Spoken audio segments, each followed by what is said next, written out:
ఇప్పుడు 32వ శ్లోకాన్ని చూద్దాం. శివశక్తి కామక్షితి అథ రవిశీతకిరణ స్మరోహంసచక్ర తదనుజ పరామారహరయ అమీహుల్లేఖాభిస్తిస్రుభిరవసానేషు ఘటితా భజంతే వర్ణాస్తే తవ జనని నామావయవతాం. ఓ తల్లి, కకారము శివుడు, ఏకారము శక్తి, ఈకారము కాముడు, లకారము భూమి. ఇది మొదటి ఖండం. హకారము రవి, సకారము చంద్రుడు, కకారము స్మరుడు అంటే మన్మథుడు, హకారము హంస, లకారము ఇంద్రుడు. ఇది రెండవ ఖండం. సకారము పరాశక్తి, కకారము మన్మథుడు, లకారము హరి. ఇది మూడవ ఖండం. ఈ 3 ఖండములు కలిగి వీటి చివర 3 హ్రీంకారములు ఉన్నాయి. ఈ 3 ఖండాల్లోనూ 12 అక్షరాలు, చివరిలో ఉన్నటువంటి 3 హ్రీంకారాలు వెరసి 15 అక్షరములతో పంచదశి మహామంత్రం ఒప్పారుతూ ఉన్నది అంటూ ఉన్నారు భగవత్పాదుల వారి శ్లోకంలో. శంకర భగవత్పాదుల వారు పరమేశ్వరి యొక్క స్థూల రూపాన్ని, సూక్ష్మ రూపాన్ని, కారణ రూపాన్ని, 3 రూపాల్ని కూడా వివరించారు. చూడండి, స్థూల రూపము అంటే కొణత్కాంచీదామా కరికలభ కుంభస్తవనత అన్నప్పుడు ఆ పరమేశ్వరి యొక్క స్థూల రూపం ఎట్లా ఉన్నదో అక్కడ వర్ణిస్తూ ఉన్నారు. అలాగే సూక్ష్మ రూపము అంటే పరమేశ్వరి యొక్క మంత్రం. అది 32వ శ్లోకంలో శివశక్తి కామక్షితి అనేటువంటి ఈ శ్లోకంలో వివరిస్తూ ఉన్నారు. అలాగే కారణరూపము అంటే ఆ పరమేశ్వరి యొక్క యంత్రం. అది చతుర్భిశ్రీకంఠై శివయోతిభి పంచభిరపి అంటూ 11వ శ్లోకంలో వివరించారు. ఇప్పటి వరకు మనకి స్థూల రూపం, కారణరూపం చెప్పి ఇప్పుడు సూక్ష్మ రూపమైనటువంటి ఆ పరమేశ్వరి యొక్క మంత్రాన్ని చెబుతూ ఉన్నారు. అదే పంచదశి మహామంత్రము. పంచదశి మహామంత్రాన్ని భగవత్పాదుల వారు వివరిస్తూ ఉన్నారు. చూడండి, అసలు ముందుగా మంత్రము అంటే ఏంటో చూద్దాం. దైవాధీనం జగత్సర్వం మంత్రాధీనం తు దైవతం తన్మంత్రం బ్రాహ్మణాధీనం బ్రాహ్మణో మమ దేవత. చరాచర జగత్తు అంతా కూడా పరమేశ్వరి అధీనంలోనే ఉన్నది. ఆ పరమేశ్వరుడు మంత్రానికి అధీనమై ఉన్నాడు. ఆ మంత్రం బ్రాహ్మణునికి అధీనంలో ఉన్నది. కాబట్టి అందుకే బ్రాహ్మణుడు దైవస్వరూపుడు, భూసురుడు అనబడుతూ ఉన్నాడు అని అందరూ అంటూ ఉంటారు. అయితే బ్రాహ్మణుడి యొక్క ఆధిక్యత ఏమిటి? అతడు ఉన్నంత వరకే ఇక్కడ ధర్మము, న్యాయము, సంప్రదాయము అనే ఉంటాయి. అతడు గనక పతనమైనట్లయితే ఇవి ఏవి కూడా ఉండవు. అందుకే బ్రాహ్మణుడైనటువంటి వాడు బుద్ధి కలిగి తన విధులను తాను సక్రమంగా నిర్వర్తించాలి. అప్పుడే బ్రాహ్మణో మమ దేవత అనేటటువంటి పదానికి అర్థము సార్థకమవుతుంది. ఇక మంత్రము అంటే మననాతు త్రాయత ఇది మంత్ర.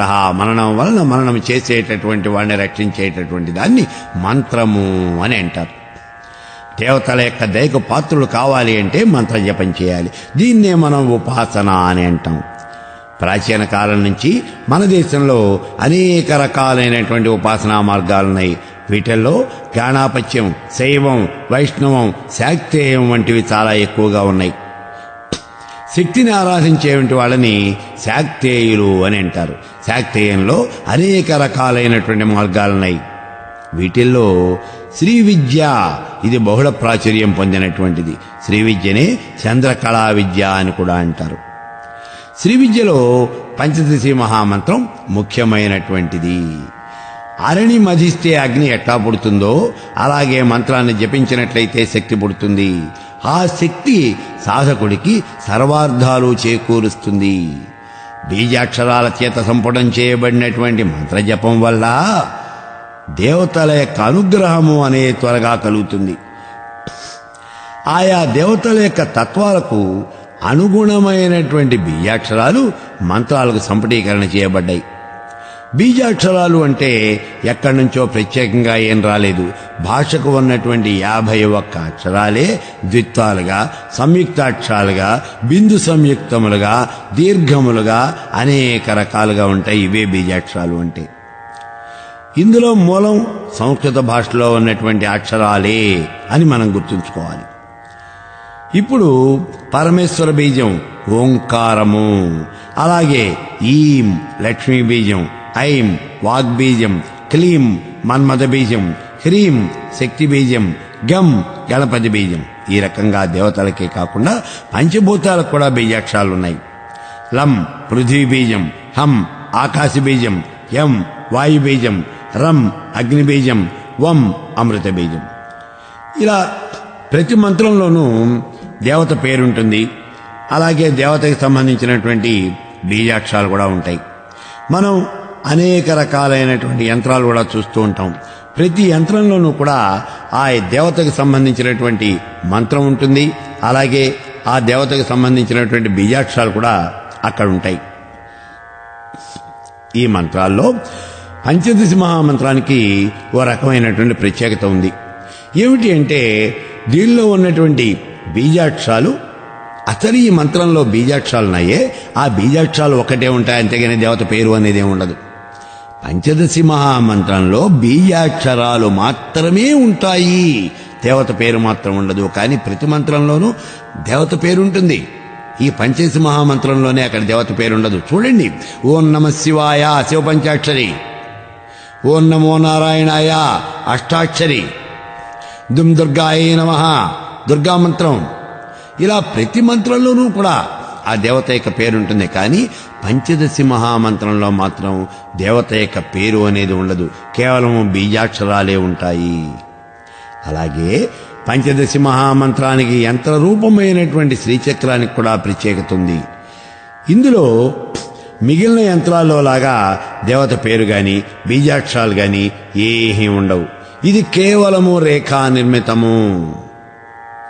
అయితే ఇక మంత్రాలని గురించి కనుక మనం చూసినట్లయితే మంత్రాలు మొత్తం 3 రకాలుగా ఉంటాయి. ఒకటి వైదికాలు, రెండోది తాంత్రికాలు, మూడోది అపభ్రంశములు అని అంటాం. వేదంలో చెప్పబడినటువంటి మంత్రాల్ని వైదిక మంత్రాలు అంటారు. ఇవి జ్ఞానప్రదాలు. కామ్యప్రదమైనటువంటివన్నీ కూడా తాంత్రిక మంత్రాలు. సంస్కృత భాషలో కాకుండా ఇతర భాషల్లో ఉన్నటువంటి మంత్రాలన్నీ కూడా అపభ్రంశములు. అంటే మలయాళ మంత్రాలు, తెలుగు మంత్రాలు, హిందీ మంత్రాలు, పార్సీ మంత్రాలు, ఇవన్నీ కూడా అపభ్రంశములు. అయితే వైదిక ప్రణవైర్యుత ప్రణవేన విహీనంతో తాంత్రికాయ ప్రకీర్తిత, ఇది సూత్రం. ఓంకారం కలిగినటువంటివన్నీ కూడా వైదిక మంత్రాలని, ఓంకారం లేనివన్నీ కూడా తాంత్రికమైనటువంటి మంత్రాలు అని చెప్పబడుతూ ఉన్నాయి. మంత్రాలను స్త్రీ పురుష నపుంసక మంత్రాలు, అంటే స్త్రీ మంత్రాలు, పురుష మంత్రాలు, నపుంసక మంత్రాలు అని చెప్పేసి 3 రకాలుగా మనం విభజిస్తూ ఉన్నాం. మంత్రంలో స్వాహ అనే పదం గనక చివర ఉన్నట్లయితే అవి స్త్రీ మంత్రాలు అన్నాం.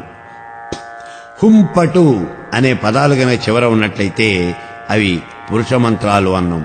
నమః అనేటటువంటి పదం గనక చివర ఉన్నట్లయితే నపుంసక మంత్రాలు అన్నాం. అయితే పురుష దేవతలను ఉపాసించేటువంటి వాటన్నింటినీ కూడా మంత్రాలు అంటారు.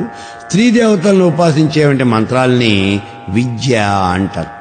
వీటిల్లో ఒక అక్షరము కలిగినటువంటిది పిండము అని, 3 అక్షరాలు కలిగినటువంటి మంత్రాలు కర్తరులు అని, 3 నుంచి 9 వరకు అక్షరాలు గల వాటిని బీజములు అని, 10 నుంచి 20 వరకు అక్షరములు కలిగినటువంటి వాటిని మంత్రాలు అని, 20 కన్నా ఎక్కువ అక్షరాలు ఉన్నటువంటి వాటిని మాలా మంత్రాలు అని అంటారు. వైదిక మంత్రాలు సమయాచారానికి, తాంత్రిక మంత్రాలు కౌళాచారానికి సంబంధించినటువంటివి. సాధకులు ఎల్లప్పుడూ వైదిక మంత్రాలనే జపించాలి. సప్తకోటి మంత్రాల్లోనూ కూడా ప్రధానమైనటువంటివి వైదిక మంత్రాలే అని మనం గుర్తించాలి. ఇక మన పంచదశి మహామంత్రం దగ్గర గనక వచ్చినట్లయితే శ్రీ విద్యలో పంచదశి మహామంత్రం చాలా ప్రసిద్ధమైనటువంటిది. శాక్తేయానికి ఇది గాయత్రి వంటిది గాయత్రి మంత్రం బ్రాహ్మణుల కోసం ఏర్పడగా పంచదశి మహామంత్రం 4 వర్ణముల వారికి ఉపాస్య అని అగస్త్య మహర్షి రాసినటువంటి శ్రీ విద్యా దీపిక అనే గ్రంథంలో చెప్పబడింది. కాబట్టి పంచదశి మహామంత్రాన్ని బ్రాహ్మణులు ఒక్కలే చేయాలా, మిగిలిన వాళ్ళు ఎవరూ చేయకూడదా అనే అనుమానాలు ఏం అడగకూడదు. ఈ అనుమానాలు అసలు రాకూడదు.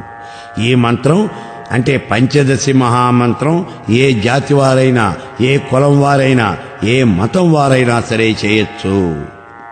అయితే ఆ మంత్రాన్ని ఉపాసన చేయబోయే ముందు ఒక మంచి గురువు దగ్గర ఉపదేశం పొంది మంత్రాన్ని కనుక జపించినట్లయితే ఫలితం ఉంటుంది. మంత్ర జపం చేసేటప్పుడు పూర్తి ఫలితం రావాలి అంటే మనం చేసేటటువంటి మంత్రం యొక్క పూర్వాపరాలు, దాని అర్థము, దాని యొక్క అధిష్టాన దేవత ఇవన్నీ కూడా బాగా తెలిసి ఉండాలి. ఏ మంత్రమైనా సరే అర్థం పూర్తిగా తెలుసుకుని మాత్రమే జపం చేయాలి. లేకపోతే మనం చేసినటువంటి జపానికి ఏ రకమైనటువంటి ఫలితము కూడా ఉండదు. మంత్రార్థం తెలియనటువంటి జపం అంతా కూడా వ్యర్థము అని అంటారు. నా అర్ధజ్ఞాన విహీనంచ శబ్ద స్వచ్చారణం ఫలతి భస్మిన్ వన్ని విహీనేన ప్రక్షిప్తం హవిజ్జలతి. అగ్నిహోత్రం లేనటువంటి బూడిదలో గనక నెయ్యి మొదలైనటువంటి హోమద్రవ్యాలు పోసినట్లయితే ఏ రకంగా వ్యర్థమైపోతాయో, అలాగే అర్థం తెలియకుండా చేసినటువంటి మంత్రజపం కూడా వ్యర్థమైపోతుంది అని అంటూ ఉన్నారు భగవత్పాదుల వారు. అలాగే అర్థం తెలియకుండా కేవలము ఈ మంత్రాన్ని గనక మనం జపం చేసినట్లయితే దానివల్ల మనకి ఏ రకమైనటువంటి ఉపయోగము కూడా ఉండదు. ఎటువంటి ఉపయోగము అంటే, గాడిద మీద మంచి గంధపు చెక్కలు వేసుకుని వెడితే గాడిదకి ఏ రకమైన ఉపయోగం ఉంది చెప్పండి? మంచి గంధపు చెక్కలు వేసి ఆ గాడిద ఎన్ని చెక్కలు మోసినప్పటికీ దానికి ఏ రకమైనటువంటి ఉపయోగం ఉందో, అలాగే అర్థం తెలియకుండా గనక మనం జపం చేసినట్లయితే దానివల్ల కూడా ఫలితం ఏమీ ఉండదు అని చెప్పేసి అంటూ ఉన్నారు. చతుర్వేద పురుషార్థాలు సాధించడానికి మంత్రార్థమే ముఖ్యమైనటువంటిది. వేదాలు, శాస్త్రాలు, తంత్రాలు, కర్మకాండ, ఉపాసనకాండ, జ్ఞానకాండ వీటన్నింటినీ కూడా ఉపదేశించేవాళ్ళు మంత్రము యొక్క అర్థం తెలుసుకొని ఉపదేశము, అనుష్ఠానము గనక చేసినట్లయితే అప్పుడు మంచి ఫలితం వస్తుంది. అర్థం తెలియకుండా విపరీతంగా మనం జపం గనక చేసినట్లయితే దానివల్ల ఫలితం లేకపోగా అనర్థం కూడా జరుగుతుంది. ఉదాహరణకి మనకేం తెలీదు, అక్కడ ఉన్నటువంటి చూసి మనం ఏదో చదువుతూ ఉన్నాం, అందులో పొరపాటున ఒక ముద్రా రాక్షసం దొర్లింది, ఓ ప్రింటింగ్ మిస్టేక్ పడింది, రక్షమాం అనే చోట రాకి బదులుగా పడింది అనుకోండి. అప్పుడు రక్షమాం కాస్త భక్షమాం అయిపోయింది. అంటే ఆ మంత్రాది దేవత సాధకుడు కోరిన ప్రకారం అతన్నే భక్షించి వేస్తుంది. అందుచేత మంత్రం యొక్క అర్థాన్ని పూర్తిగా తెలుసుకుని తప్పులు లేకుండా మంత్రాన్ని సరిగ్గా జపం చేయాలి. అప్పుడే మంత్రం సత్ఫలితాన్ని ఇస్తుంది. ఇక ఈ మంత్రం ఏమిటో చూద్దాం. పంచదశి మహామంత్రం 15 అక్షరాలు ఉన్నటువంటి మంత్రం. ఇహాన్ని కలుగు చేసేవి అంటే లౌకికమైనటువంటి కోరికలు తీర్చేవి మంత్రాలు, పరాన్ని కలుగు చేసేటటువంటివి మహామంత్రాలు. పంచదశి మహామంత్రం ఇహాన్ని పరాన్ని కూడా ఇస్తుంది. కాబట్టి ఈ మంత్రాన్ని మహామంత్రము అని అంటారు. పంచదశి మంత్రం అనరు, పంచదశి మహామంత్రము అనే అంటారు. ఇది ఇహాన్ని పరాన్ని కూడా ఇస్తుంది. ఈ మంత్రంలో 15 అక్షరాలు ఉంటాయి. మొత్తం అక్షరాలు 3 భాగాలుగా ఉంటాయి. ఈ 3 భాగాలనే 3 కూటములు, 3 ఖండములు అని అంటారు. పరమేశ్వరి యొక్క సూక్ష్మ శరీరమే పంచదశి మహామంత్రము అని ఇక్కడ మనం గుర్తుపెట్టుకోవాలి. అయితే లలితా శాస్త్రంలో 85, 86, 87 నామాల్లో పంచదశి మహామంత్రాన్ని వివరించడం జరిగింది. చూడండి. శ్రీమద్వాగ్భవ కోటైక స్వరూప ముఖ పంకజ కంఠాదిక్కడి పర్యంతం మధ్యకూట స్వరూపిణి శక్తి కోటైక తాపన్న కట్యదో భాగధారిణ. ఈ 3 నామాల్లోనూ కూడా పంచదశి మహామంత్రాన్ని వివరించారు. ఈ మంత్రం మొత్తం 3 కూటములు లేదా 3 ఖండాలుగా ఉంటుంది. వాటిని వాగ్భవ కూటమి, కామరాజ కూటమి, శక్తి కూటమి అంటారు. పరమేశ్వరి యొక్క కంఠం నుంచి పైభాగం అంటే శిరస్సు అనేది వాగ్భవ కూటమి. శిరస్సు నుంచే పరావాక్కు అనేది ఉత్పన్నమవుతూ ఉంటుంది. నోటి ద్వారా ఈ వాక్కు అనేది బయటకు వస్తుంది. అందుకే దీన్ని వాక్కు యొక్క భాగము వాగ్భవ కూటమి అన్నారు. రెండవది కామరాజ కూటమి. ఇది కంఠం దగ్గర నుంచి కటి ప్రదేశం దాకా ఉంటుంది. కంఠాది కడి పర్యంతం మధ్య కూట స్వరూపిణి కటి ప్రదేశం దాకా విస్తరించి ఉంటుంది. ఈ శరీర భాగంతోనే ఈ జీవి తన యొక్క కోరికలన్నీ కూడా తీర్చుకుంటూ ఉంటుంది. అందుకే దీన్ని మన్మథ భాగము కామరాజ కూటమి అని అంటారు. ఇక మూడవది శక్తి కూటమి. కటి ప్రదేశం నుంచి కింది భాగం అంతా కూడా శక్తి కూటమి. శక్తి కూటైక తాపన్న కట్యదో భాగధారిణ. కింద భాగం అంతా కూడా శక్తి కూటమి అని అంటారు. జీవి సంచరించడానికి అవసరమైనటువంటి శక్తిని ఇచ్చేటువంటి కాళ్ళు ఇక్కడ ఉంటాయి. అందుకే ఇది శక్తి కూటమి అనబడుతుంది. ఈ రకంగా పరమేశ్వరి శరీరాన్ని 3 భాగాలుగా చేసి వాటిని వాగ్భవ కూటమి, కామరాజ కూటమి, శక్తి కూటమి అంటారు. పరమేశ్వరికి శరీరం ఏమిటయ్యా అసలు ఆవిడ నిరాకార నిర్గుణ స్వరూప కదా అని అనుమానం వస్తుంది. నిరాకారుడైనటువంటి పరబ్రహ్మ సాధకులను ఉద్ధరించగోరినటువంటి వాడై ఒక రూపం దాల్చాడు. అదే పరమేశ్వరి స్వరూపము. పరలోకానికి ఈశ్వరి, పరమేశ్వరి అంటే పరానికి ఈశ్వరి అధిపతి. ఆ పరమేశ్వరి యొక్క సూక్ష్మ రూపమే పంచదశి మహామంత్రము. పంచదశి మహామంత్రం అనేది దేవికి ఆత్మస్వరూపం. శ్రీ విద్యా సంప్రదాయంలో ఇది గాయత్రీ మంత్రం వంటిది. ఈ మంత్రాన్ని ఉపాసన చేసినటువంటి వాళ్ళకి ఆత్మ సాక్షాత్కారం కలుగుతుంది. చతుర్విధ పురుషార్థాలకు కూడా మూలమోటం చేత పంచదశి మహామంత్రం మూలమంత్రమవుతున్నది. అందుకే మూలమంత్రాత్మిక మూలకూటత్రే కళేబరా అని అంటాడు అక్కడ. ఈ మూలమంత్రం 3 కూటములుగా ఉన్నది. ఆ కూటత్రయమే పరమేశ్వరి యొక్క స్వరూపము. ఇక్కడ మూల అనేటటువంటి శబ్దం కామకళాక్షరం శ్రీ దీన్ని చెబుతూ ఉన్నది. కూటత్రయము అనటం చేత 3 విధాలైనటువంటి అవయవాలు చెప్పబడుతూ ఉన్నాయి. వివరంగా చెప్పాలి అంటే కామకళలో ఊర్ధ్వ బిందువు, మధ్య బిందువు, నాద బిందువు ఈ 3ంటిని కూడా కూటత్రయము అని అంటారు. కాబట్టి లలితా శాస్త్రంలో 88, 89 నామాలు కనుక చూసినట్లయితే మూలమంత్రాత్మిక మూలకూటత్రయ కళేబరా అని అక్కడ చెప్పబడింది. ఇక శ్రీ విద్యలో మొట్టమొదటిది బాలా త్రిపుర సుందరి మహామంత్రం. ఎవరి బాలా త్రిపుర సుందరి? ఈవిడ్ని గురించి లలితా శాస్త్రంలో భండాసుర వధ అనేటటువంటి ఘట్టంలో వివరించడం జరిగింది. అక్కడ చూడండి. భండపుత్ర వధోద్యుక్త బాల విక్రమవందిత 74వ నామం.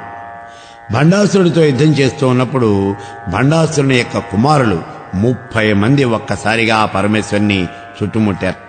అప్పుడు కేవలము సంకల్ప మాత్రం చేతనే ఉద్భవించినటువంటిది ఈ బాలా త్రిపుర సుందరి. ఈవిడ పరమేశ్వరి యొక్క స్వరూపురాలు. ఈమె భండాసురుని యొక్క కుమారులందరినీ కూడా సంహరించింది. ఈవిడే బాలా త్రిపుర సుందరి. 9 సంవత్సరములు కలిగినటువంటి బాలిక. బాలామంత్రము అంటే బాలా త్రిపుర సుందరి ఉపాసనా మంత్రం. ఇందులో 3 బీజాలుంటాయి.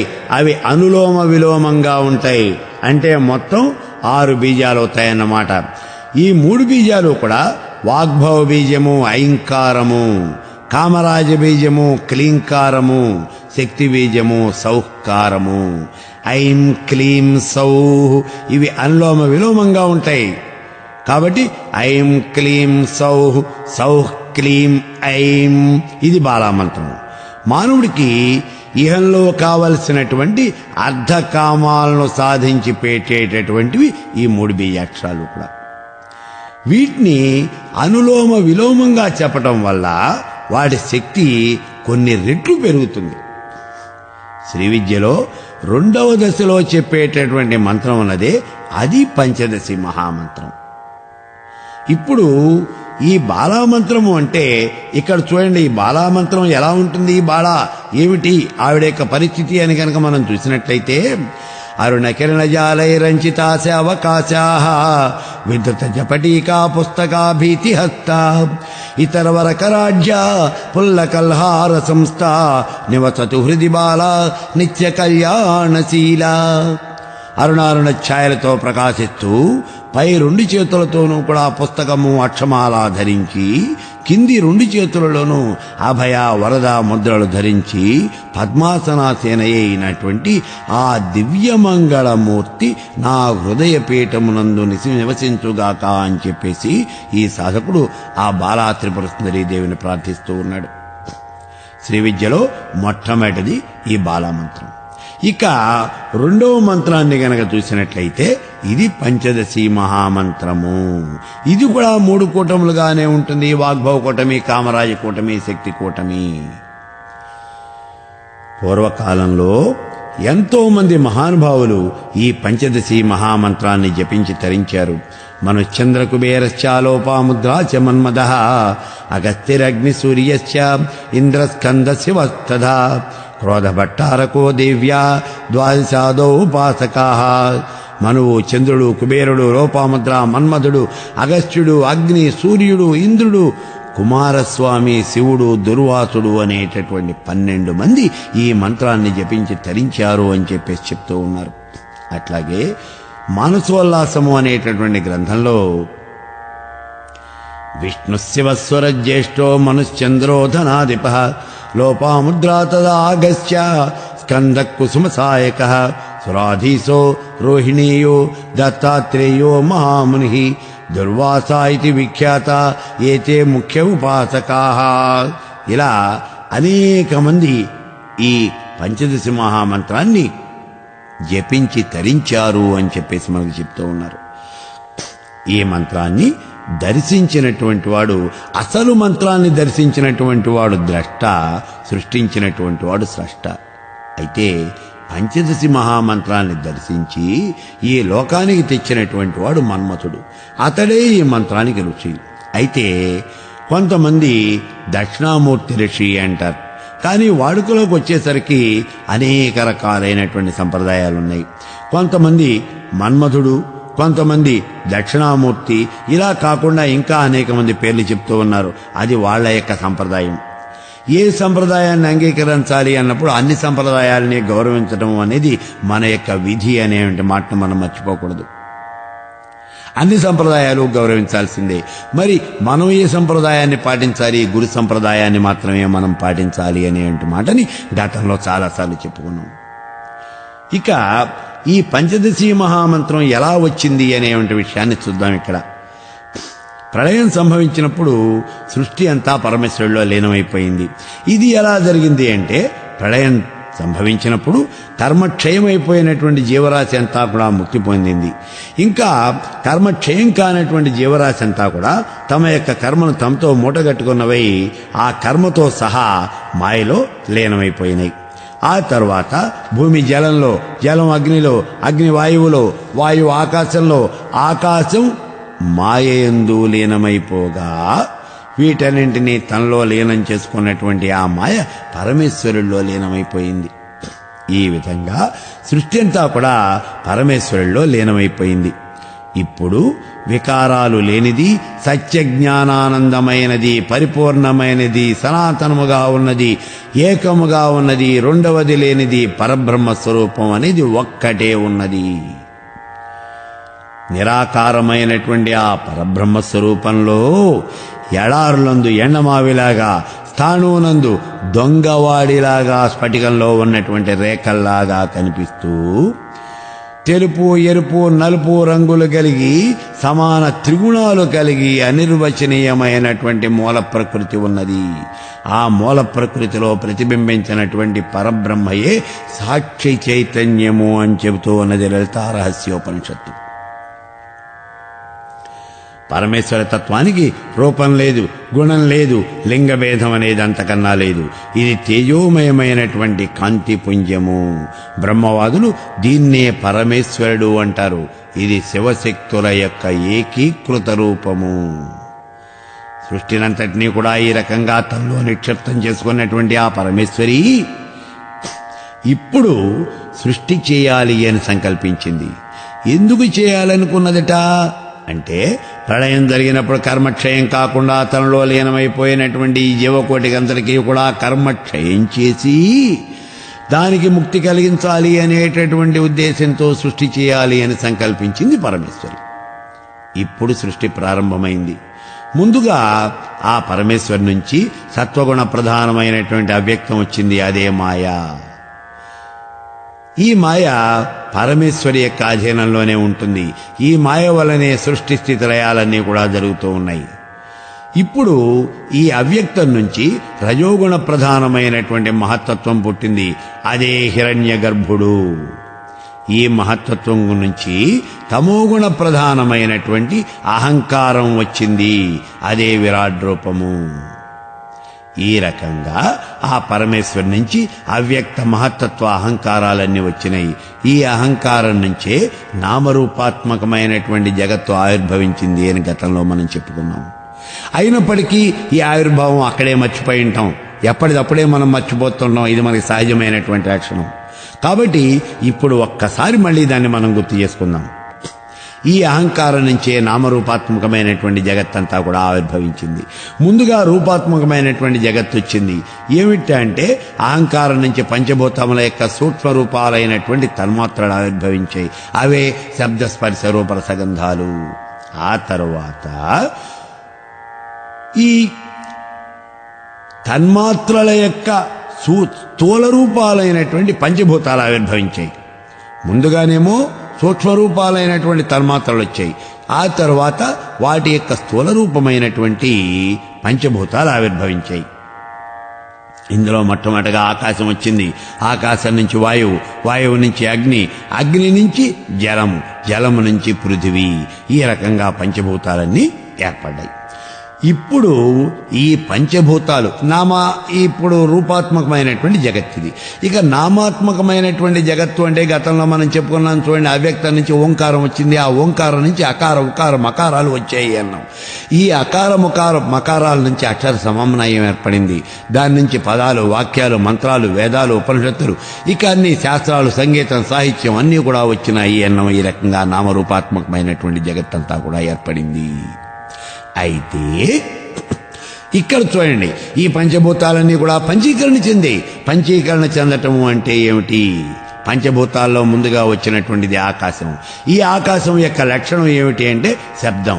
కాబట్టి ఆకాశంలో దాని యొక్క లక్షణమైనటువంటి శబ్దం మాత్రమే ఉన్నది, ఇంకేం లేదు.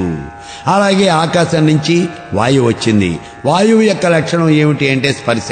కాబట్టి వాయువులోకి వచ్చేటప్పటికీ ఆకాశం యొక్క లక్షణమైనటువంటి శబ్దము, తన యొక్క లక్షణమైనటువంటి స్పర్శ, ఈ రెండూ కూడా ఈ వాయువులో ఉన్నాయి.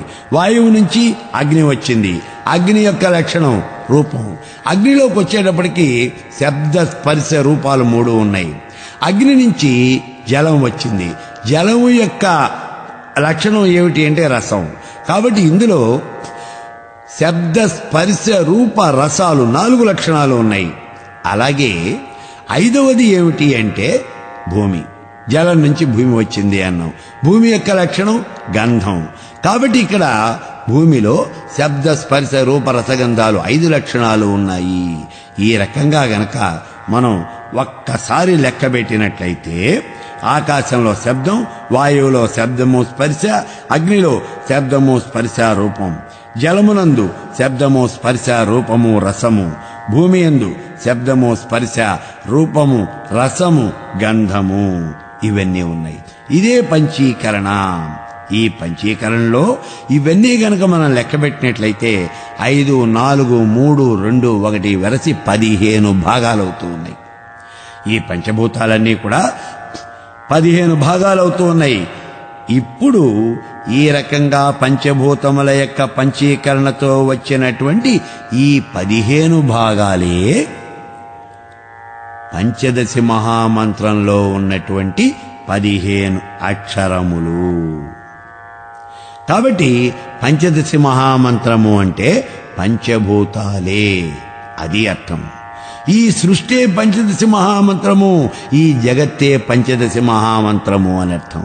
సాక్షాత్తు చరాచర జగత్తే పంచదశి మహామంత్రంగా ఆవిర్భవించింది అని ఇప్పుడు మనం చెప్పచ్చు అన్నమాట. ఇక అక్షరాలు కనుక చూసినట్లయితే సంస్కృత భాషకి గతంలో చెప్పుకున్నాం 50 అక్షరాలు ఉన్నాయి అన్నాం. అదే మంత్రశాస్త్రానికి గనక అయినట్లయితే 51 అక్షరాలు ఉన్నాయి అని చెప్పేసి మనం గతంలో చెప్పుకున్నాం. ఆ నుంచి ఆహా వరకు ఉన్నవి అచ్చులు, ఇవన్నీనేమో శక్తి రూపాలు. కానించి క్షా వరకు ఉన్నటువంటి హల్లులు ఇవి శివరూపాలు అని ఈ విషయాన్ని మనం గతంలో చెప్పుకున్నాం. ఈ రకంగా ఇక్కడ ఉన్నటువంటి అక్షరాలన్నింటినీ కూడా 3 భాగాలుగా చేశారు. ఏమిటివి? ఆ నుంచి అహా వరకు 16 అక్షరాలు ఒక భాగం, కానించి తా వరకు 16 అక్షరాలు రెండో భాగం, తా నుంచి సా వరకు 16 అక్షరములు మూడో భాగం. ఇలా చేసినప్పుడు హకారము, లకారము, క్షకారము ఈ మూడింటిని వదిలేశారు. ఎందుకని అంటే హకారము అనేది ఆకాశతత్వాత్మకమైనటువంటిది, సర్వత్రా వ్యాపించి ఉంటుంది కాబట్టి హకారాన్ని వదిలేశారు.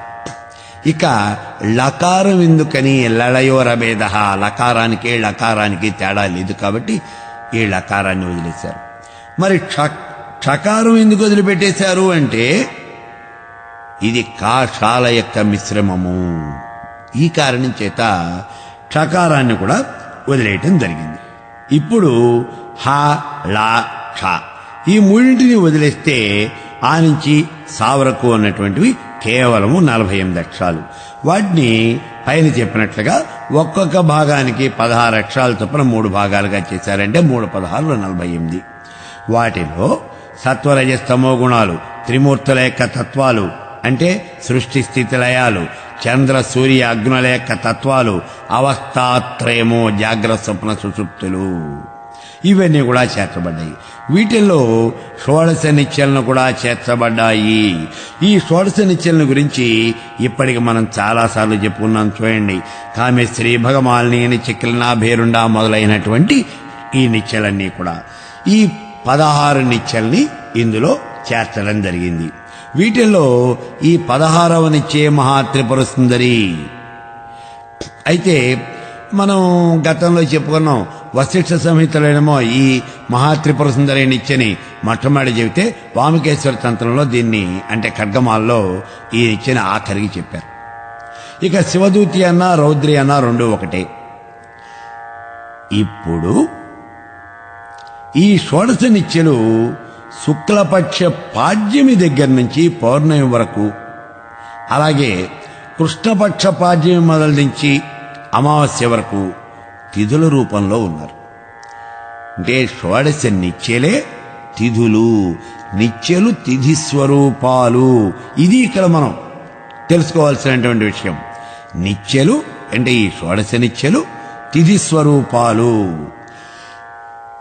ఇక చంద్రకళలే పాడ్యమి మొదలైనటువంటి తిథులు అని జ్యోతిష్ శాస్త్రం చెబుతోంది. ఈ రకంగా మనం చూసినట్లయితే నిత్యలు తిథి స్వరూపాలు, తిథులన్నీ కూడా కళాస్వరూపాలు. ప్రతిపన్నామ విజ్ఞేయ చంద్రస్య ప్రథమా కళ, ద్వితీయాద్య పక్షయో శుక్లకృష్ణయో. పాడ్యం నుంచి అమావాస్య లేదా పౌర్ణమి వరకు వచ్చేవంటి తిథులు 15. ఇవి 2 భాగాలుగా శుక్లపక్షము కృష్ణపక్షములందు ఉంటున్నాయి. అంటే ప్రతి మాసంలోనూ శుక్లపక్షంలో ఒకసారి, కృష్ణపక్షంలో ఒకసారి, మొత్తం 2 ఆవృత్తులుగా ఈ తిథులన్నీ కూడా వస్తాయి. దర్శాద్య పూర్ణమాంతస్తు కళా పంచదశైవతు షోడశీతు కళాజ్ఞేయ సచ్చిదానందరూపిణీ. పాడ్యమి దగ్గర నుంచి దశ అంటే పాడ్యమి దగ్గర నుంచి పౌర్ణమి వరకు ఉన్నటువంటి కళలు 15, తిథులు 15, అవే కళలు. 16వ కళ సాక్షాత్తు పరమేశ్వర స్వరూపిణి సచ్చిదానంద రూపిణి అయి ఉన్నది అంటూ ఉన్నారు. ఆవిడే పరమేశ్వరి. అందుకే ఖడ్గమాలలో ఈ నిత్యాదేవతలను చూతూ చివరగా మహానిత్యే పరమేశ్వరి అని అంటారు. మహానిత్య అంటే సాక్షాత్తు ఆ పరమేశ్వరియే అని అర్థం అన్నమాట. అయితే చంద్రకళలే నిత్యాదేవతలు అంటే కళలు నిత్యాస్వరూపాలు, నిత్యలేమో తిథి స్వరూపాలు. ఇక పాడ్యమి నుంచి పౌర్ణమి లేదా అమావాస్య దాకా తిథులు 15, కృష్ణపక్షంలోనూ శుక్లపక్షంలోనూ వీటి యొక్క పేర్లు మాత్రం విడివిడిగా ఉంటాయి. అలాగే రాత్రిపూట తిథి పేరు వేరు, పగలిపూట తిథి పేరు వేరు. తైత్తిరీయ బ్రాహ్మణంలో ఈ తిథుల యొక్క వివరాలన్నీ కూడా ఇవ్వటం జరిగింది. అయితే ఇప్పుడు ఆ తిథుల యొక్క వివరాలన్నీ కనుక మనం చెబుతూ ఉన్నట్లయితే ఇది వినేటటువంటి వాళ్ళకి చాలా ఇబ్బందికరంగా పరిణమిస్తుంది. కాబట్టి వాటిని మనం వదిలేస్తూ ఉన్నాం. ఈ విధంగా ఉన్నటువంటి తిథులే నిత్యాస్వరూపాలు, నిత్యలు కళాస్వరూపాలు, ఇవన్నీ కూడా పంచదశి మహామంత్రంలో 3 ఖండాలుగా ఉన్నాయి. ఏవి? ఈ తిథులు, ఈ నిత్యలు, ఈ కళలు అన్నీ కూడా పంచదశి మహామంత్రంలో 3 ఖండాల్లోనూ పెట్టారన్నమాట. ఇక యోగిని దేవతలు 9 మంది యోగినులు ఉన్నారు అన్నాడు. ఏమిటవి? ప్రకట యోగిని, గుప్త యోగిని, గుప్తతర యోగిని, సంప్రదాయ యోగిని, కులోత్తీర్ణ యోగిని, నిగర్భ యోగిని, రహస్య యోగిని, అతి రహస్య యోగిని, పరాపర రహస్య యోగిని. మన ఖడ్గమాల్లో చెప్పారు. వీళ్ళందరినీ కూడా శ్రీచక్రంలో ఒక్కొక్క ఆవరణలోనూ ఉండేవంటి యోగినులు. ఈ యోగినులు అందరూ కూడా ఇందాక చెప్పినటువంటి 3 ఖండముల యందు వీళ్ళని కూడా చేర్చడం జరిగింది. ఇప్పుడు ఇక చూడండి, శివ, శక్తి, మాయ, శుద్ధ విద్య, జలము, ఈ 5 తత్వాలకు సంబంధించినటువంటిది మొట్టమొదటి ఖండం. దీన్ని అగ్నిఖండము అని అంటారు. తేజస్సు, వాయువు, మనస్సు, పృథివీ, ఆకాశము అనేటటువంటి 5 తత్వాలకు సంబంధించినది 2వ ఖండం. దీన్ని సూర్యఖండము అంటారు. విద్య, మహేశ్వరి, పర, ఆత్మ, సదాశివ అనేటటువంటి 5 తత్వాలకు సంబంధించింది 3వ ఖండం. దీన్ని సోమఖండము అంటారు. ఈ రకంగా పంచదశి మహామంత్రం సోమ సూర్య అనలాత్మకము అంటే అగ్నిఖండం, సూర్యఖండం, చంద్రఖండము అని 3 భాగాలుగా ఉన్నది. ఈ 3 ఖండాలను 3 హ్రీంకారాలు కలుపుతూ ఉన్నాయి. అన్ని కళలకు, అన్ని ఖండాలకు కూడా అధిదేవత ఎవరు అంటే కామేశ్వరుడు, అధిష్టాత్రి కామేశ్వరి. ఈ రకంగా పంచదశి మహామంత్రంలో బీజాక్షరాలన్నీ కూడా ఇలా వచ్చాయి అని చెబుతూ ఉన్నారు శంకర భగవత్పాదుల వారు ఈ శ్లోకంలో. అయితే ఇందులో మొట్టమొదటిది అగ్నిఖండం. ఇందులో శివశక్తి కామక్షితి, శివుడు, శక్తి, కాముడు, క్షితి అనేటటువంటి దేవతలకు సంబంధించిన క, ఏ, ఈ, లా అనేటటువంటి 4 బీజాక్షరాలు ఉన్నాయి అన్నారు. ఇక రెండవది సూర్యఖండం. ఇందులో రవి, శీతకిరణుడు, స్మరుడు, హంసుడు, శక్రుడు అనేటటువంటి దేవతలకు సంబంధించిన హ, స, క, హ, ల అనేటటువంటి 5 అక్షరాలు ఉన్నాయి. మూడవది చంద్రఖండం. ఇందులో పర, మార, హర అనేటటువంటి దేవతలకు సంబంధించిన స, క, ల అనేటటువంటి 3 అక్షరాలు ఉన్నాయి. ప్రతి ఖండం తర్వాత ప్రాణశక్తి అయినటువంటి హ్రీంకారం ఉన్నది. అంటే మొదటి ఖండంలో 4, రెండవ ఖండంలో 5, మూడవ ఖండంలో 3, వెరసి 12 బీజాలు కాగా ప్రతి ఖండం చివర ఒక హ్రీంకారము అంటే 3 హ్రీంకారాలు. ఈ రకంగా 12 + 3 15 అక్షరాలు అవుతూ ఉన్నాయి పంచదశి మహామంత్రంలో. ఇదే విషయాన్ని గౌడపాదుల వారు తమ యొక్క శుభగోదయ స్థుతిలోని 19వ శ్లోకంలో అక్కడ వివరించడం జరిగింది.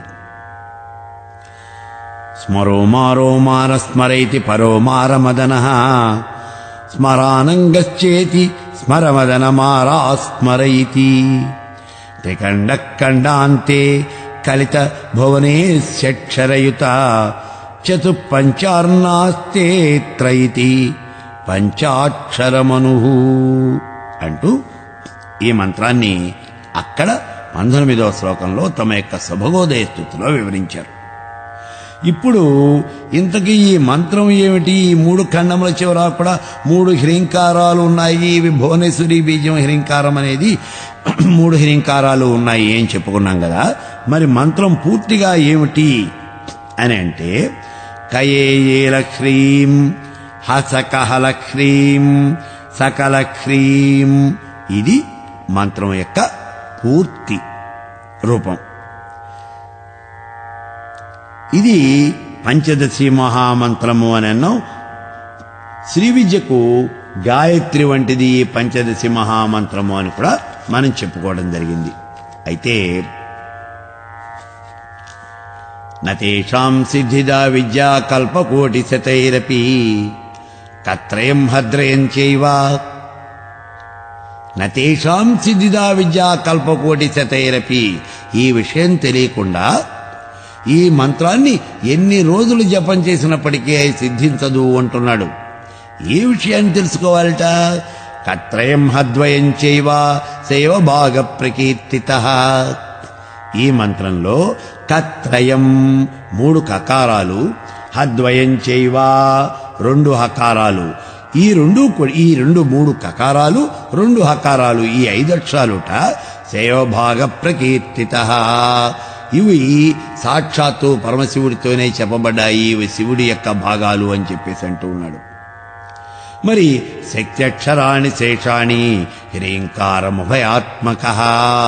ఈ హ్రీంకారము అనేది ఉభయులు కలిసి చెప్పారట. ఎవరు? భైరవ శివశక్తులు ఇద్దరు కలిసి చెప్పారట. మరి మిగిలినటువంటివి ఏమిటి అంటే శక్త్యక్షరాణి శేషాణి అన్నాడు. మరి మిగిలినటువంటి అక్షరాలన్నీ కూడా ఇంకా ఎన్నున్నాయి? కకారాలు 3, హకారాలు 2, 5, 3 హ్రీంకారాలు 8. ఇంకా పోతే మిగిలినటువంటివి 7 అక్షరాలు మిగులుతూ ఉన్నాయి. ఈ 7 అక్షరాలు ఏమిటో ఒక్కసారి చూడండి. మొట్టమొదటి ఖండంలో ఏ ఈ లా, రెండవ ఖండంలో సా లా, మూడవ ఖండంలో సా లా. అంటే 2 సకారాలు, 3 లకారాలు, 5 ఏకారం 1 ఈకారం 1, మొత్తం 7. ఈ 7 కూడా శక్తి భాగములు, సాక్షాత్తు ఆ పరమేశ్వరి చేతనే చెప్పబడ్డాయి అని అంటూ ఉన్నారు. ఈ రకంగా పంచదశి మహామంత్రము అనేది శివశక్తుల చేతనే చెప్పబడింది. అయితే ఈ మంత్రానికి అధిదేవత ఎవరు? ప్రతి మంత్రానికి కూడా ఐదేవత అనేవాళ్ళు ఎవరో ఒకళ్ళు ఉంటారు. మరి పంచదశి మహామంత్రానికి ఐదేవత ఎవరు అని అంటే మొట్టమొదటే మనం చెప్పుకున్నాం. సృష్టి ఆవిర్భావ సమయంలో ముందుగా పంచభూతాలు వచ్చాయి. ఆ పంచభూతాలన్నీ కూడా పంచీకృతం చెంది 15 భాగాలయ్యాయి అన్నాం. ఆ 15 భాగాలే పంచదశి మహామంత్రంలో ఉన్నటువంటి 15 అక్షరాలు. కాబట్టి పంచదశి మహామంత్రానికి ఐదేవత ఎవరు అంటే పంచభూతాలే. పంచభూతాలంటే చరాచర జగత్తే. ఆ పరమేశ్వరే ఈ మంత్రానికి ఐదేవత. ఈ మంత్రంలో బీజాక్షరాలను గనక మనం ఒక్కసారి చూసినట్లయితే ఒక్కొక్క బీజాక్షరానికి ఒక్కొక్క దేవత చెప్పబడింది. అందుచేత ఈ మంత్రానికి అధిదేవత సర్వదేవతా స్వరూపమైనటువంటి ఆ పరమేశ్వరియే అని తెలుస్తుంది మనకి. వరివస్య రహస్యంలో భాస్కర్ రాయలు వారు వామేచ్ఛ బ్రహ్మవారచ్యౌ జ్యేష్ఠా జ్ఞానే హరిక్షితి రౌద్రీ క్రియా శివాపర్ణే ఇచ్చేతన్ మిథునత్రయం. ప్రకాశ విమర్శంశలు 2 కలిసి దంపతులై ఈ సృష్టిని సృష్టించాయి, ఈ జగత్తును సృష్టించాయి. ఇక్కడ ప్రకాశ రూపము అంటే పరమేశ్వరుడు, విమర్శ రూపము అంటే పరమేశ్వరి, వీళ్లే శివశక్తులు. వామ జ్యేష్ఠ రౌద్రి ఈ 3 శక్తులు విడివిడిగా త్రిమూర్తులు. అదే సమిష్టిగా గనుక చూసినట్లయితే ఈశ్వర రూపము, అదే శాంత. అలాగే ఇచ్ఛా జ్ఞాన క్రియాశక్తులు మహాకాళి, మహాలక్ష్మి, మహాసరస్వతి. సమిష్టిగా గనుక చూసినట్లయితే అంబిక. ఈ శక్తులు గనుక కలిసినట్లయితే వామ ఇచ్ఛ శక్తులు కలిసి బ్రహ్మ భారతి. అదే చెప్తూ ఉన్నాడు చూడండి, వామేచ్ఛ బ్రహ్మ భారత్యౌ. వీళ్ళు బ్రహ్మ భారతి. జ్యేష్ఠ జ్ఞానే హరిక్షితి. ఇక్కడ జ్యేష్ఠాశక్తి, రెండోది జ్ఞానశక్తి. ఈ రెండు కూడా హరిక్షితి. విష్ణువు పృథివీ. రౌద్రీ క్రియా, రౌద్రీ శక్తి, ఇక్కడ క్రియాశక్తి. ఈ రెండూ గనక కలిసినట్లయితే శివ అపర్ణే ఉమామహేశ్వరులు. ఇచ్చేతన్మిథునత్రయం. ఈ రకంగా 3 మిథునాలు వచ్చినాయి. అయితే మరి 4వ మిథునం ఏమిటి అంటే శాంతాంబికల యొక్క స్వరూపమే. సమిష్టిగా ఇది శాంతాంబికల యొక్క స్వరూపం. కాబట్టి పంచదశి మహామంత్రంలో వాగ్భవ కూటమి వాణి హిరణ్య గర్భులు, కామరాజు కూటమి విష్ణువు పృథివీ, శక్తి కూటమి రుద్రుడు గౌరీ. వీళ్ళందరూ కలిసి సమిష్టిగా 4వ కూటమి అవుతూ ఉన్నారు. అదే శాంతాంబికల యొక్క స్వరూపము. మరి ఈ మంత్రానికి ఐదేవత ఎవరు అని అడిగితే ఎవరు చెబుతారు? శాంతాంబిక. ఆ శాంతాంబిక అంటే వారే శివశక్తులు, వారే పార్వతీ పరమేశ్వరులు, వారే కామేశ్వరి కామేశ్వరులు, పరమేశ్వరి పరమేశ్వరులు.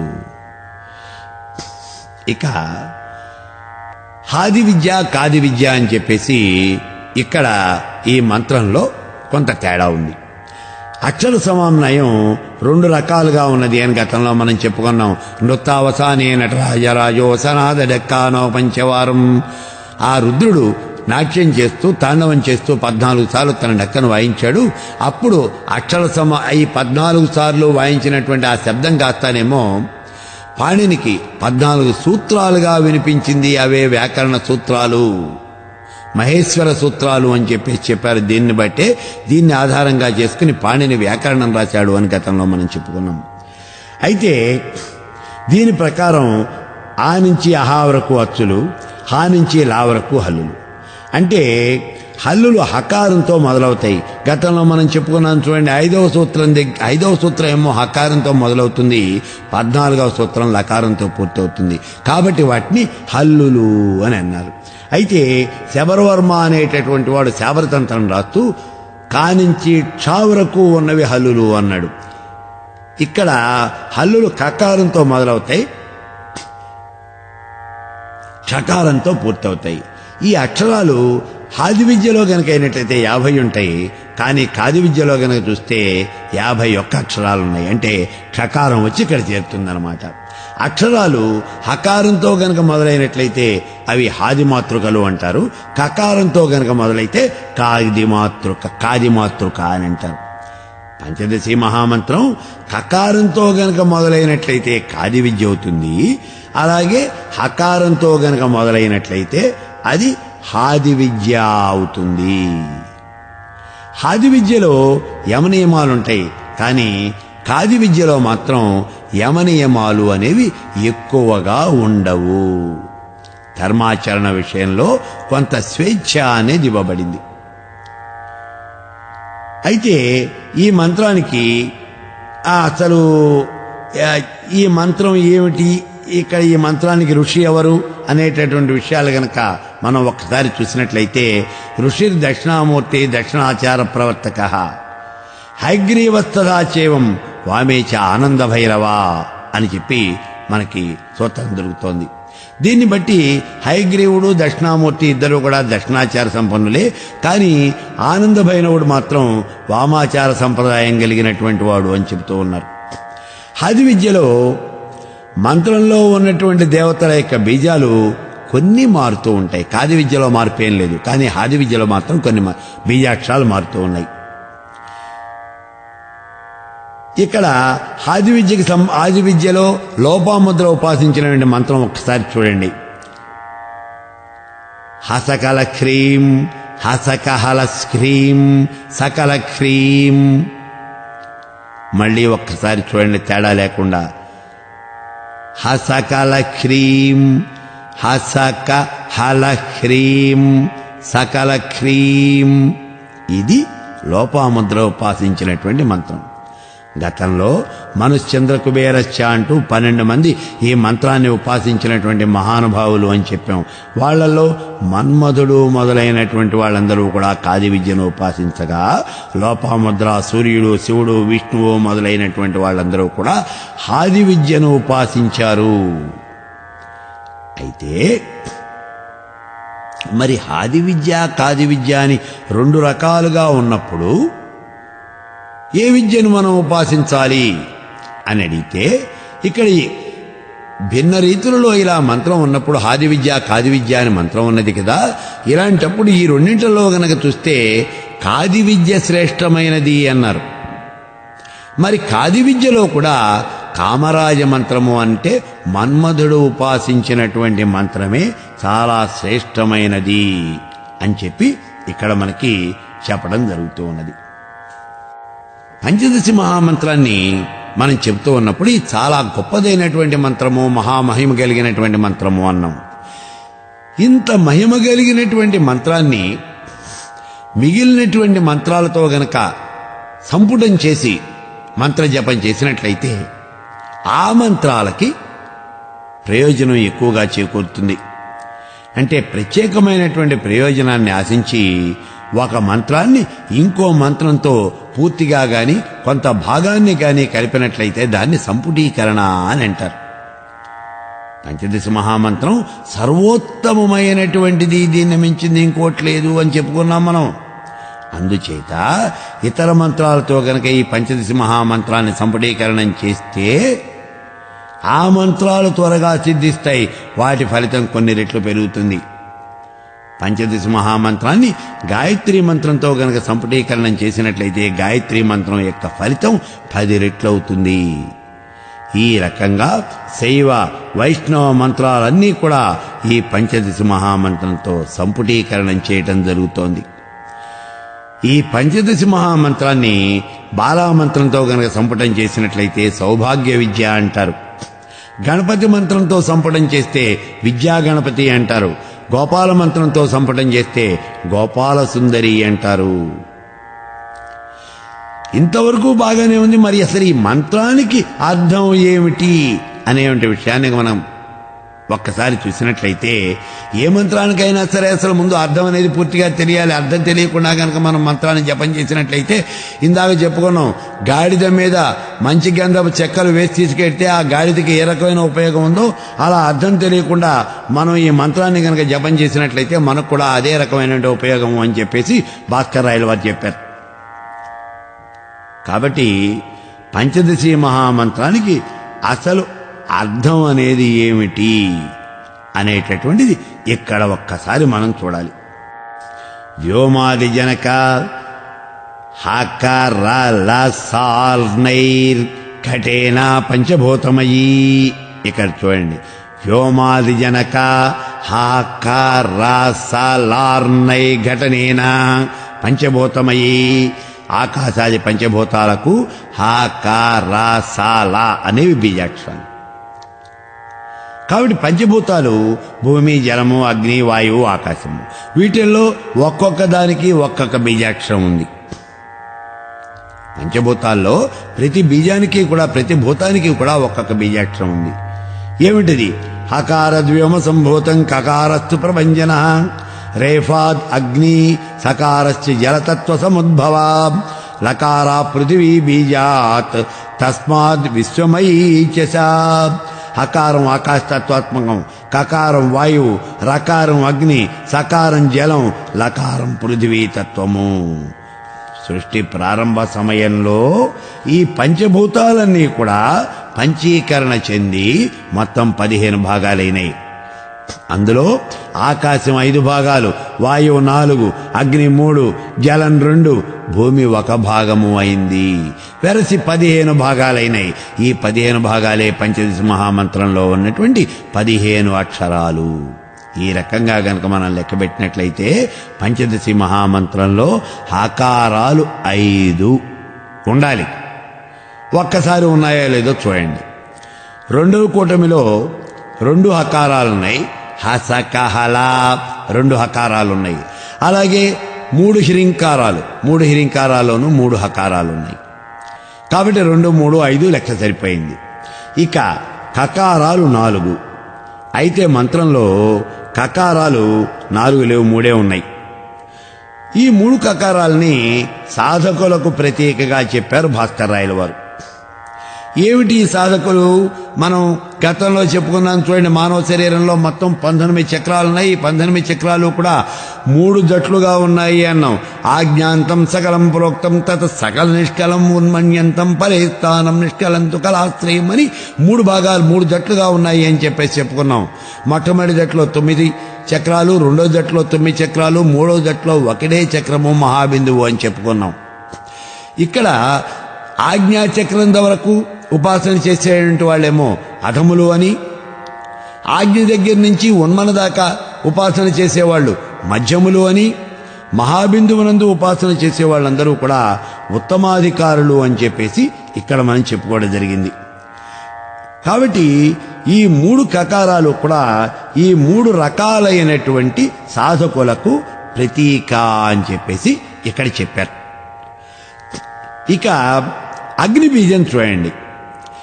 అగ్నిబీజం ఏమిటి అంటే ఇది రకారం. అగ్నిబీజం 3 భాగాలు కదా ఉన్నది. ఈ 3 భాగాలు ఏమిటి? 3 హ్రీంకారాల యందు ఉన్నది. ఇక జలబీజం, జలం ఎన్ని? ఈ సకారాలు 2వ కూటమిలో 1, 3వ కూటమిలో 1, మొత్తం 2 ఉన్నాయి. 2 ఈ జలము యొక్క భాగాలు 2. అవి 2 ఉన్నాయి. 2వ కూటమిలో 1, 3వ కూటమిలో 1. ఇక ఆఖరిది పృథ్వీ బీజమైనటువంటి లకారం. ఇది ఒక్కటే ఉండాలి. కానీ 3 ఖండాల్లోనూ 3 లకారాలు ఉన్నాయి. మరి ఒకటే లకారం ఉండాలి కదా, 3 లకారాలు ఉన్నాయి ఏమిటి అంటే అలా ఏం కాదండి, 3 లకారాలు ఒకటిగానే లెక్క పెట్టండి అన్నారు. ఎందుకని అంటే ఈ 3 లకారాలు భూలోక, భోర్లోక, సువర్లోకాలకు ప్రతీక అన్నారు. అదే చెప్తూ శ్రీచక్రంలో భూపురం ఉంది కదా, ఆ భూపురంలో 3 రేఖలు ఉన్నాయి. 3 రేఖలకి కూడా ఈ 3 లకారాలు ప్రతీక. మొత్తం కలిపితేనే అది ఒక లకారంగానే తీసుకోవాలి అన్నారు. ఈ రకంగా గనక మనం చూసినట్లయితే ఇక్కడ పంచదశి మహామంత్రంలో హకారాలు ద్వితీయ ఖండంలో 2 ఉన్నాయి. 3 హ్రీంకారాల్లోనూ కూడా 3 ఉన్నాయి. మొత్తం కలిపి 5 హకారాలు ఇక్కడ మనకి సరిపోయినాయి. ఇక కకారాలు 4 రావాలి. అయితే ఈ కకారాల దగ్గరికి వచ్చేటప్పటికి 3 ఉన్నాయి అన్నాం. ఇవి సాధకులకు ప్రత్యేకగా భాస్కర్ రాయల వారు చెప్పారు అని చెప్పేసి వాటిని తీసేశాం. అయితే భాస్కర్ రాయల వారు ఏమన్నారంటే ఈ ఈకారాన్ని ఇక్కడ వాయుబీజంగా తీసుకోండి అన్నారు. మరి ఈకారాలు ఎన్నున్నాయి? ఇప్పుడు ఈకారము అనేది మొట్టమొదటి కూటంలో 1 ఉంది. కయే ఈలా అన్నప్పుడు 1 ఈకారం ఉంది. ఇక హ్రీంకారాలు 3 ఉన్నాయి కదా, ఈ 3 హ్రీంకారాల్లోనూ కూడా 3 ఈకారాలు ఉన్నాయి. కాబట్టి 3 ప్లస్ మొట్టమొదటి కూటంలో 1 4. కాబట్టి ఈకారాలు వెరసి 4 ఉన్నాయి. అలాగే రకారాలు 3 హ్రీంకారాల్లోనూ కూడా రకారాలు 3 రకారాలు ఉన్నాయి. సకారాలు 2 ఉండాలి. ఇవి 2 ఏమిటి అంటే 2వ ఖండంలో 1, 3వ ఖండంలో 1, మొత్తం 2 సకారాలు ఉన్నాయి. ఇక లకారాలు గనక చూసినట్లయితే 3 ఖండాల్లోనూ మొత్తం 1 ఉండాలి. కానీ 3 లకారాలు ఉన్నప్పటికీ ఇవి ముల్లోకాలకు ప్రతీక, భూలోక, భోర్లోక, సువర్లోకాలకు ప్రతీక. అందుకని ఈ 3 లకారాలు కలిపి 1గానే లెక్క పెట్టాలి అన్నారు. ఈ రకంగా పంచదశి మహామంత్రం పంచభూతాలకు ప్రతీక, చరాచర జగత్తుకు ప్రతీక. ఇది పంచదశి మహామంత్రం యొక్క సంప్రదాయార్థం.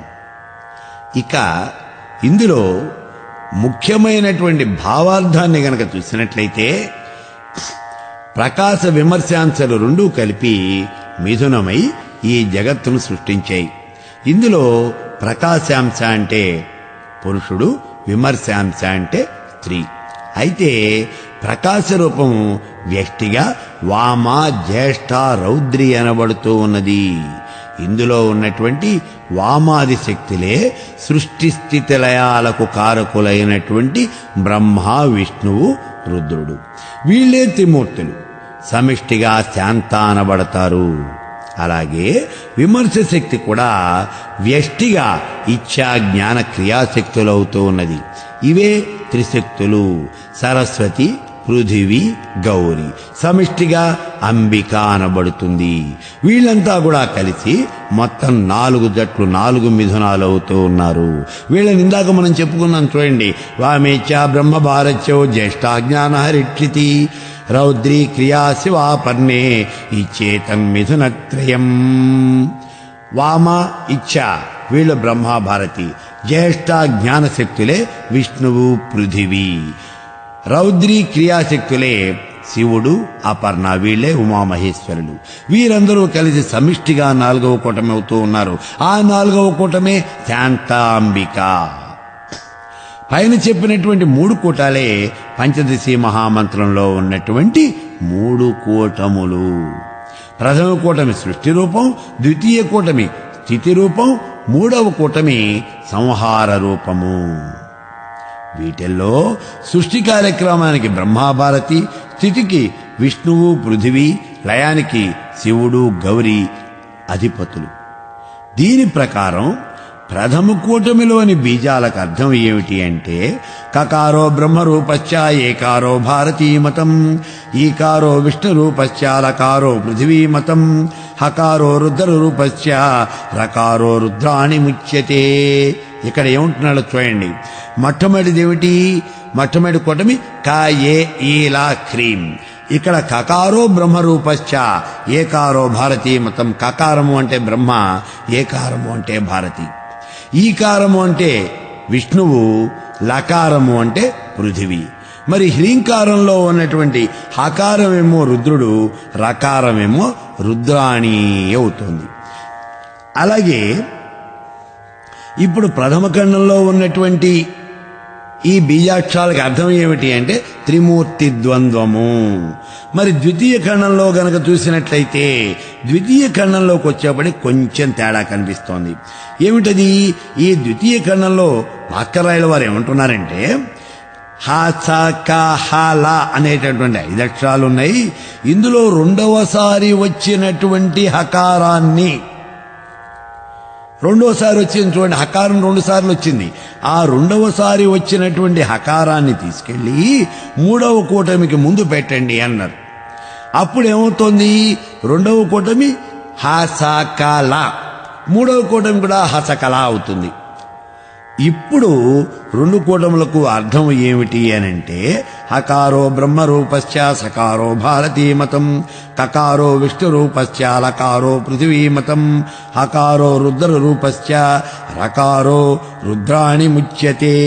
హకారం బ్రహ్మ, సకారం భారతి, కకారం విష్ణువు, లకారం పృథివీ, హకారం రుద్రుడు, రకారం రుద్రాణి.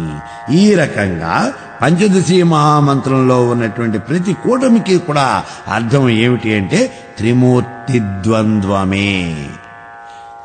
కాబట్టి పంచదశి మహామంత్రానికి ఐదేవత ఎవరు?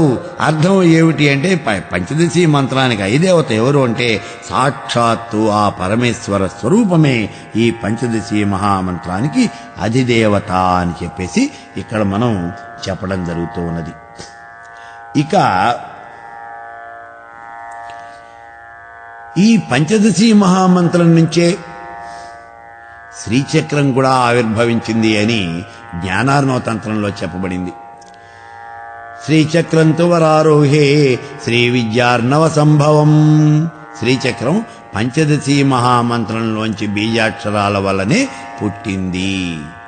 పంచదశి మహామంత్రంలో ఉన్నటువంటి బీజాక్షరముల వల్లనే శ్రీచక్రం పుట్టింది అని చెప్తూ ఉన్నాడు ఈ జ్ఞానార్ణవతంత్రంలో.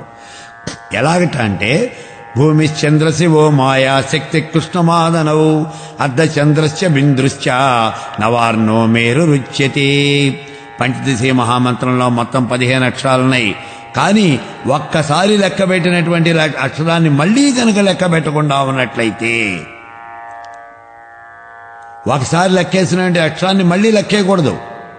అలా గనక లెక్క పెట్టకుండా ఉన్నట్లయితే ఆ సంఖ్య 9 అవుతుంది. ఈ 9 అక్షరాల వల్లనే ఈ శ్రీచక్రము అనేది ఏర్పడింది అని చెప్తూ ఉన్నారు. ఎలాగట అంటే భూమి లకారం, చంద్ర సకారం, శివ హకారం, మాయా ఈకారం, శక్తి ఏకారం, కృష్ణమాద్య రేఫ, మాదన కకారం, అగ్రచంద్ర నాదం, బిందువు అంటే బిందువు. ఈ 9 అక్షరముల యొక్క సముదాయమే ఇదే పంచదశి మహామంత్రం. వీటి వల్లనే శ్రీచక్రం అనేది ఆవిర్భవించింది. ఎలా వచ్చింది? లకారము అనేది పృథ్వీ బీజం, దీనివల్ల భూపురం ఏర్పడింది. సకారము చంద్రబీజం, షోడశ దళం వచ్చింది. హకారము శివబీజం, దీనివల్ల అష్టమూర్త్యాత్మకమైనటువంటి అష్టదళం వచ్చింది. ఈకారము మాయాబీజం, దీనివల్ల చతుర్దశ భువనాలకు ప్రతీకగా చతుర్దశారం వచ్చింది. ఏకారము శక్తి బీజం, దీనివల్ల దశావతారాలకు ప్రతీకగా బహిర్దశారం వచ్చింది. రకారము అగ్నిబీజం, దీనివల్ల అగ్ని కళలకు ప్రతీకగా అంతర్దశారం వచ్చింది. కకారము మన్మథ బీజం, దీనివల్ల అష్టవసువులకు ప్రతీకగా అష్టకోణం ఏర్పడింది. ఇక 8వది అర్ధచంద్రము త్రిగుణాత్మకము, దీనివల్ల త్రికోణం ఏర్పడింది. 9వది బిందువు పరబ్రహ్మాత్మకము, దీనివల్ల బిందువు ఏర్పడింది. ఈ రకంగా పంచదశి మహామంత్రంలో ఉన్నటువంటి బీజముల వల్లనే ఈ మంత్రానికి ప్రతీకైనటువంటి ఆ యొక్క శ్రీచక్రం కూడా ఏర్పడింది అని జ్ఞానార్ణవ తంత్రంలో చెబుతూ ఉన్నారు. ఇక భాస్కర్రాయల వారు వరివస్యారహస్యము అనేటటువంటి గ్రంథంలో పంచదశి మహామంత్రానికి గణేశత్వం, యోగిని రూపం, నవగ్రహ రూపం, రాశిస్వరూపం, నక్షత్ర రూపం కూడా ఉన్నాయి అని చెప్పేసి వివరిస్తూ ఉన్నారు. గణేశత్వము అంటే గణాలకు ఆధిపత్యం, గణాలకు ఆధిపత్యం అన్నమాట. ఇక్కడ ఆకారాది వర్ణాలు అంటే అచ్చులు 16 వాగ్భవ కూటమి, కా నుంచి తా వరకు ఉన్నటువంటి అక్షరాలు కామరాయ కూటమి, తా నుంచి సా వరకు ఉన్నటువంటి అక్షరాలు శక్తి కూటమి, పరా పశ్యంతి మధ్యమ వైఖవి, ఈ 4 వాగ్గణాలు. వ్యష్టి సమిష్టి భేదంతో విద్యాస్వరూపం, ఈ రకంగా వర్ణ స్వరూపం కలిగినటువంటిది ఈ గణములకు అధిపతి. కాబట్టి పంచదశి మహామంత్రానికి గణేశత్వం వచ్చింది అన్నారు. అలాగే యంత్రంలో హ్రీంకారాలు 3, అవి లేనటువంటి కూటములు 3, వెరసి 6. హ్రీంకారాలు 3 లేకుండా ఉన్నటువంటి కూటములు 3, మొత్తం 6. డాకిని, రాకిని, లాకిని, కాకిని, సాకిని, హాకిని అనేటటువంటి యోగినులు 6. కాబట్టి పంచదశి మహామంత్రానికి యోగిని రూపం వచ్చింది అన్నారు.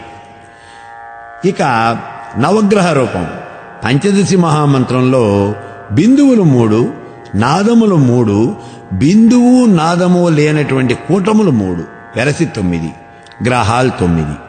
ఈ రకంగా ఈ మంత్రానికి నవగ్రహత్వం వచ్చింది. ఇక రాశి స్వరూపం మేషాది రాశులు 12. పంచదశి మహామంత్రంలో హ్రీంకారాలను గనక వదిలేస్తే మిగిలినటువంటి అక్షరాలు 12. కాబట్టి పంచదశి మహామంత్రానికి రాశి స్వరూపం వచ్చింది అన్నారు. ఇక నక్షత్ర రూపం సంప్రదాయ ప్రకరణలో మూల విద్యలో మొత్తం 37 వర్ణాలు ఉన్నాయి. ఇది ఎలాగా అంటే ముందుగా మంత్రం చూడండి. కయేయల హ్రీం హసకహల హ్రీం సకల హ్రీం. ఇందులో ముందుగా హ్రీంకారాన్ని తీసుకోండి. హ్రీంకారంలో హకారం, ఈకారం, రకారం, బిందువు, నాదం మొత్తం 5 వర్ణాలు ఉన్నాయి. ఇప్పుడు 3 హ్రీంకారాలు అంటే 3 5 15 వర్ణాలు ఇక్కడ ఉన్నాయి. ప్రతి హల్లులోనూ కూడా 2 అక్షరాలు ఉన్నాయి. క ప్లస్ ఆ క, ల్ ప్లస్ ఆ లా. ఈ రకంగా మొదటి ఖండంలో కా లా 2, రెండో ఖండంలో హసకహల 5, మూడవ ఖండంలో సకల 3, వెరసి 10. ఈ 10 అక్షరాల్లోనూ అచ్చులు 10, హల్లులు 10, వెరసి 20. ఏ ఈ అచ్చులు 2 ఉన్నాయి. మొత్తం కలిసి 15 ప్లస్ 20 ప్లస్ 2 37. అంటే పంచదశి మహామంత్రానికి వర్ణాలు ఎన్ని అని అడిగితే 37. ఇందులో క ల మొదలైనటువంటి అక్షరాల్లో హల్లుల్ని గనక మనం విడదీయకుండా గనక లెక్కబెట్టినట్లయితే హ్రీంకారాల్లో 15, అచ్చులు 2, హల్లులు 10 వెరసి 27 అవుతూ ఉన్నాయి. అశ్విని మొదలైనటువంటి నక్షత్రాలు 27. కాబట్టి పంచదశి మహామంత్రానికి నక్షత్ర రూపం వచ్చింది అని చెబుతూ ఉన్నారు. ఈ రకంగా పంచదశి మహామంత్రం గణేశత్వం, యోగిని రూపం, నవగ్రహ రూపం, రాశిస్వరూపం, నక్షత్ర రూపం అన్నింటినీ సంతరించుకొని మంత్రరాజంగా వెలుగొందుతూ ఉన్నది. అయితే ఇంత కష్టపడి మనం ఈ పంచదశి మహామంత్రాన్ని గురించి చెప్పుకున్నాం కదా. ఈ మంత్రాన్ని జపం చేసినట్లయితే ఫలితము ఏమిటి అని అంటూ ఉన్నారు. అంటే మంత్ర జపం చేయటం అనేది సామాన్యమైనటువంటి విషయం కాదు. పంచదశి మహామంత్రాన్ని జపం చేయటం అంటే అల్లాటప్ప విషయం కాదు. సాక్షాత్తు శివశక్తులను ఆరాధించాలి అంటే పూర్వజన్మ సుకృతము అనేది ఉండాలి. అంతేగాని సామాన్యమైన మానవుడెవడు కూడా ఈ జపాన్ని చేయలేడు. అందుకే లలితా త్రిశతి ఫలశ్రుతిలో చెప్తాడు చూడండి. యస్యనో పశ్చిమం జన్మ యది వా శంకర స్వయం తేనైవ లభ్యతే విద్య శ్రీమత్ పంచదశాక్షరీ. ఎవరికైతే మరుజన్మ ఉండదో, ఎవడైతే సాక్షాత్తు దైవాంశ సంభూతుడో అతడు మాత్రమే పంచదశి మహామంత్రాన్ని జపించగలుగుతాడు. మరి ఈ మంత్రాన్ని కనుక జపం చేసినట్లయితే మనకు వచ్చేటువంటి ఫలితం ఏమిటండి? ఆయుష్కరం, పుష్టికరం, పుత్రదం, వశ్యకారకం, విద్యాప్రదం, కీర్తికరం, సుఖవిత్వప్రదాయకం, సర్వసంపత్కరం, సర్వభోగదం, సర్వసౌఖ్యదం, సర్వాభీష్టప్రదం చైవ దేవీ నామ శతత్రయం. లలితా త్రిశతి అంటే పంచదశి మహామంత్రమే. ఈ మంత్రాన్ని గనక జపించినట్లయితే సాధకుడికి ఆయురారోగ్య, ఐశ్వర్యాలు, ధనధాన్యాలు, భోగభాగ్యాలు, విద్య, కవిత్వము, కీర్తి, మంచి కుమారులు, ఒకటేమిటి అతడి యొక్క కోరికలు అన్నీ తీరతాయి అని చెప్పేసి అంటూ ఉన్నారు. అయితే ఈ శ్రీ విద్య అనేది కేవలము కామ్య విద్య మాత్రమే కాదు, ఇది మోక్ష విద్య కూడా. యత్రాపి భోగో అనచ తత్ర మోక్ష, యత్రాపి మోక్షో అనచ తత్ర భోగ. ఎక్కడ భోగం ఉంటుందో అక్కడ మోక్షం ఉండదు, ఎక్కడ మోక్షం ఉంటుందో అక్కడ భోగం ఉండదు. కానీ శ్రీ సుందరీ సేవన తత్పరాణాం భోగస్య మోక్షస్య కరస్తైవ. ఆ పరమేశ్వరుని అర్చించినటువంటి వాడికి భోగం, మోక్షం ఏది కావాలి అంటే అది లభిస్తుంది. అందుకే అందరూ కూడా ఆర్తత్రాణ పరాయణ, భక్తుల పాలిట కల్పవృక్షము, కోరినటువంటి వారికి కొంగు బంగారము అయినటువంటి ఆ పరమేశ్వరుని సేవించి ఆవిడ యొక్క కృపకు పాత్రులు కావాలి అని అంటూ శంకర భగవత్పాదుల వారు ఈ శ్లోకంలో పంచదశి మహామంత్రాన్ని వివరించారు.